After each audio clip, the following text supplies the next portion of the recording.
A very good morning and thank you for waking up to Sunrise at Sea this beautiful morning. Welcome to our Wellness, Beauty and Lifestyle segment. My name is Aggie Oase and today we are talking financial wellness, and in particular we are tackling the issue of personal financial management. And today we are going to talk deeply about budgeting. Now, budgeting refers to the process of making a plan on how to manage your finances, and it also includes being able to know how much money you earn, how much money you spend, and how much you spend it. Or since I'm not an expert in this financial wellness, today we are joined by Mr. Philip Twizere, who is a financial literacy coach and will help us to understand more about personal financial management and budgeting as well. Good morning, Mr. Philip. Good morning. And thank you for allowing to come and let us know about financial wellness. You're very today. welcome. Thank you so much for hosting me again. Okay, would like you to tell us more about, in detail, about budgeting and financial management, personal financial management. Basically, personal financial management is how someone handles their financial, like their money after making it. Yes. You know, financial literacy, as a definition, is having an understanding, the skills and the confidence to manage your money well. It's not just having an understanding, but also the skills. The skills include things like budgeting that you've talked about, and then the confidence to manage your money well, confidence to go and spend that money out there, the confidence to talk to a bank and also negotiate on a loan, the confidence to go to an insurance company and say, I want to save my money this way, and what is the offer that you have for me? And one of the very good areas of financial literacy is personal financial management, like you've said, and personal financial management. But before someone goes to budgeting, one, you need to set goals, financial goals, and then you need to know what you want as an individual. Then after doing that, you need to get where you're going to get the money from before you get to the budgeting. Basically, because if you've been a student, you need to get out there and look for a job and get that job, or start a business. We're going to get that money, and then you start drafting that budget.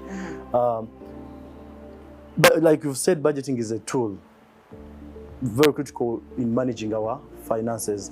But as well, one of the points before you go to budgeting, one has to identify what they call needs and wants, which is very, very important, because that is where our money is eaten up from, because people have not differentiated between what are needs and what are needs and wants. Yes. I think you know very well that needs are things that we can't do without, yes, and wants are things that we can't do without. Yes. For example, some people have made wants look like needs. Someone will tell you, I can't do without a beer.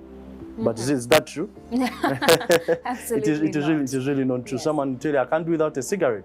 They can't do without it. Yes, I know it's not advisable for them to quit there and then specifically. Yes, but if you've been quit. But if you've been taking 5 bottles, you can reduce to taking 2 or 3 till you zero down to 1 or even like 0 completely. Then after understanding the needs and wants, then you get to the whole budgeting process. If you had a paper or a back body, I would illustrate for you. A budget, you need to know your incomes. How much how much you earn. Yes. Basically, it's something you draw like a tree diagram. You know that tree diagram we used to draw for profit and loss statements. Then you put your incomes this side. For example, I have a salary, I have side hustles like rentals, I have a farm in the village. These are my incomes. For example, I have 2 million per month. And then you also draw on the other side, on this side, you put expenses. In expenses, one of the first things that you have to put is what they call, for example, if you have a loan, like I said, you put loan. If you then after putting loan, if you're Christian and you're so much into tithe, you put tithe. Yes. Then you go to savings. Let me you allow me say this before I go ahead. One of the first things that you have to do when you get your money is you have to save. You have to put aside your money to pay yourself a certain percentage. Yes. So you put savings on the side, and then after putting savings, then you put needs. You get to see, and then after budgeting for those needs, that money, and then you put wants. Below wants come after budgeting for all these things: the loan, tithe, saving, wants, money and needs. That is housing, that is rent, those things like airtime that you can't do without, clothing. Then after that, you can also put wants. Okay. After planning for this, the remaining balance, that's what goes to. That's what goes to the wants. But you've already sorted yourself, you've already saved some money aside. Basically, that is how the budget should look like. Yes. And then if you're a beginner, you can use this, what they call the 50-30-20 money rule or money way of budgeting, whereby you get 20% of your income and put it aside. For example, if I earn 2 million, I get 20%, that's about 400,000. Put it aside. And then it's also a very good thing if you want to do savings, you automate your savings, because when you get your money in your hands, it's hard to take it to the bank or take it to where you save it from. You automate and they cut it. For example, if you have a salary, they cut it from the source to the savings account. Then you 30% is for the needs, and then 50% for the needs, and then 30% for the wants. Budgeting will help you sort out all of these. Okay, so Mr. Philip, I would like you to tell the viewer today how important or significant is budgeting? Budgeting is a very key tool. In fact, everyone should have a budget. Without budgeting, you will have stories like we've had people saying there is a demon in my house that eats my money. Or there are rats that take my money from my house. Yes. Because you receive money or a salary or from your business, or you have your rental income, and then you go and spend the money. After spending the money, then you come back and start planning in your head. I was supposed to do this and this and this and this and this. You get to realize. So you'll end up not, sorting out the things that you're supposed to sort out. Because when you receive money, you first went to the bar, basically, and you blew 500,000. Then you come back and then you realize you had rent to pay. You had medical bills, you had a sick child. You had a loan obligation to sort out. Yes. But when you get the money, you first went to the bar and then you blew 500,000. The best thing you have first done is, after getting that money, if you first come and pay the rent, sort out that medical bill, sort out that loan, and then after sorting out all that stuff, then you've sorted out the needs, you've already also removed your saving, and then go to the bar. You realize that after sorting out this, like after planning, even when you go to spend money on the things that you would think they are not proper or they are bad or people think they are not good, you spend with peace. Yes. Because you've already sorted out each and everything. A budget is a tool that gives us peace, basically.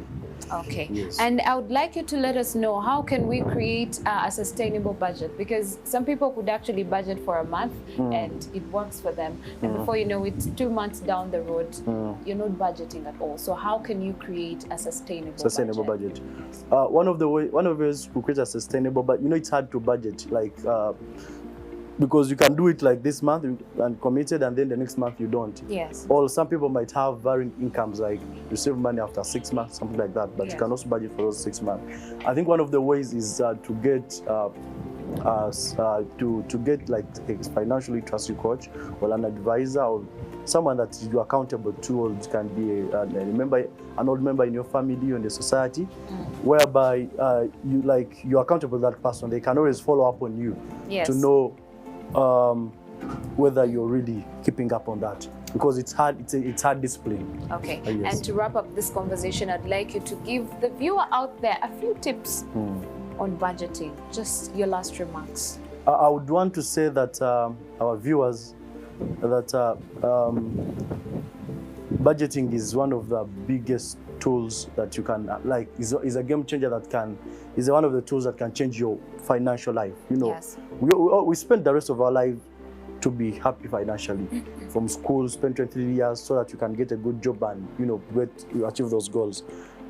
What I would advise is, one, understand your needs and wants. If you understand that, you will have freed yourself. Set financial goals so that you can stick on them. Like if you plan to save money, you'll save that money. If you want to put your money here, you'll put it there.